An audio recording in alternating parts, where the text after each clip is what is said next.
এবারের বিপিএল ঘিরে শুরু থেকে যেন একের পর এক নাটক চলছেই। অনেকের মতে এটা হতে যাচ্ছে এখন পর্যন্ত সবচেয়ে হতাশাজনক ও জঘন্য বিপিএল। টুর্নামেন্ট শুরুর ঠিক একদিন আগে দলগুলোর ভিতরে যে অস্থিরতা ও নাটক দেখা দিচ্ছে, তাতে এই সংখ্যা আরো জোরালো হচ্ছে। নোয়াখালী এক্সপ্রেসের হেড কোচ খালেদ মাহমুদ সুজন ও সহকারী কোচ তালহা জুবায়ের আজ অনুশীলন চলাকালীন সময়ে হঠাৎ রেগে গিয়ে মাঠ ছেড়ে চলে যান। জানা গেছে দলের ভিতরে চলমান অস্থিরতা, অভ্যন্তরীণ ইস্যু এবং বাইরের মানুষের হস্তক্ষেপের কারণে তারা এমন সিদ্ধান্ত নেন। অনুশীলন বয়কট করে তারা দুজন সিএনজি ভাড়া করে মাঠ ছাড়েন। মাঠ ছাড়ার আগে খালেদ মাহমুদ সুজন অভিযোগ করে বলেন, এত জঘন্য ম্যানেজমেন্ট আমি আমার ক্রিকেট জীবনে আগে কখনো দেখিনি। আমি এই বিপিএল এর সঙ্গে আর কোনোভাবে যুক্ত থাকবো না। সহকারী কোচ তালহা জুবায়েরও একই সুরে কথা বলেন। সাংবাদিকদের তিনি জানান, আমি জীবনে অনেক বিপিএল এবং দলের সঙ্গে কাজ করেছি, কিন্তু এটাই আমার কাছে সবচেয়ে বিরক্তিকর বিপিএল। আমি বিপিএল এর সঙ্গে আর যুক্ত হব না। চট্টগ্রাম রয়্যালসের মালিকানা ইস্যুর নাটক শেষ হতে না হতে এবার নোয়াখালী এক্সপ্রেসের কোচদের এই কাণ্ড নতুন করে বিতর্ক সৃষ্টি হলো। সব মিলিয়ে বিপিএল শুরুর আগ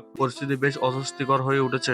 তবে পরবর্তীতে সন্ধ্যার দিকে বিসিবির হস্তক্ষেপ ও সহায়তায় পরিস্থিতি কিছুটা নিয়ন্ত্রণে আসে। নোয়াখালী এক্সপ্রেসের দুইজন কর্মকর্তা দুই কোচকে বুঝিয়ে আবারও নোয়াখালী অনুশীলনে ফিরিয়ে আনেন। রাগ করে সিএনজি থেকে মাঠ ছাড়লেও পরবর্তীতে কালো গাড়িতে করে অনুশীলনে ফেরা হয় এবং দুজন আবার যুক্ত হন দলের অনুশীলনের। বিপিএল শুরুর ঠিক একদিন আগে এমন নাটকীয় ঘটনা নিঃসন্দেহে বাংলাদেশ ক্রিকেটের জন্য হতাশাজনক। টুর্নামেন্টের মান, ব্যবস্থাপনা ও পেশাদারিত্ব নিয়ে প্রশ্ন উঠেছে। এইসব ঘটনা থেকে এবারে বিপিএল যে কতটা চ্যালেঞ্জিং হতে যাচ্ছে তা সহজে অনুমান করা যাচ্ছে।